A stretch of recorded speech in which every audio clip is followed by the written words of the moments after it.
നമുക്ക് അടുത്ത വാർത്ത നമ്മുടെ ഒരു സിനിമാ മേഖലയിൽ നിന്നുള്ളൊരു സങ്കടകരമായ വാർത്തയാണ്. നമുക്കൊക്കെ അറിയാവുന്ന നടൻ തന്നെയാണ്. കൂടുതലും വില്ലൻ വേഷങ്ങളിൽ നിറഞ്ഞു നിന്ന ആളാണ് അദ്ദേഹം. മേഘനാഥൻ അന്തരിച്ചു എന്നുള്ളൊരു വാർത്തയാണ് നമുക്ക് ഷെയർ ചെയ്യാനുള്ളത്. അതായത് സിനിമ, സീരിയൽ രംഗങ്ങളിലൊക്കെ അദ്ദേഹം ഉണ്ടായിരുന്നു. സംസ്കാരം ഷൊർണൂർ വടനാം കുറിശിയിലെ രാമൻ കണ്ടത്തിൽ തറവാട്ടിൽ പിതാവും നടനുമായ ബാലൻ കെ നായരുടെ സ്മൃതി കുടീരത്തിന് സമീപത്ത് നടത്തി.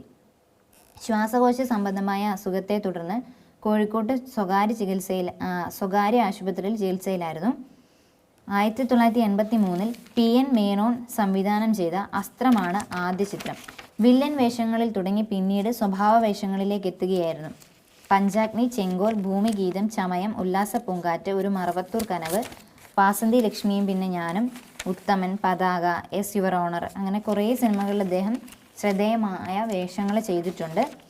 സമാധാന പുസ്തകം എന്ന സിനിമയിലാണ് അവസാനമായിട്ട് അഭിനയിച്ചത്. അപ്പോൾ അദ്ദേഹം ശ്വാസകോശ സംബന്ധമായിട്ടുള്ള അസുഖത്തെ തുടർന്ന് കോഴിക്കോട് ആശുപത്രിയിൽ ചികിത്സയിലായിരുന്നു. അപ്പം അതിൻ്റെ അസുഖം ബാധിതനായിരുന്നു. ഇപ്പം 60 വയസ്സുണ്ട് അദ്ദേഹത്തിന്. അപ്പം ആ ഒരു ശാരീരിക ഇത് മൂലമാണ് അദ്ദേഹത്തിന് നമ്മളോട് വിട പറയേണ്ടി വന്നത്. അപ്പോൾ എന്തായാലും അദ്ദേഹത്തിൻ്റെ അച്ഛൻ പിതാവും നടനുമായിട്ടുള്ള ബാലൻ കെ നായരുടെ സ്മൃതി കുടീരത്തിന് സമീപത്ത് തന്നെയാണ് ഇത് ശവസംസ്കാരം നടത്തിയിരിക്കുന്നത്. പെട്ടെന്ന് നമ്മൾ മേഘനാഥൻ എന്ന് പറയുമ്പം ആർക്കും മനസ്സിലാവില്ലായിരിക്കും അല്ലേ, ഒരു ക്ലൂ. അപ്പം ഇപ്പം ഞാനിങ്ങനെ പറഞ്ഞാലും മതി കേൾക്കത്തില്ലേ മേഘനാഥൻ.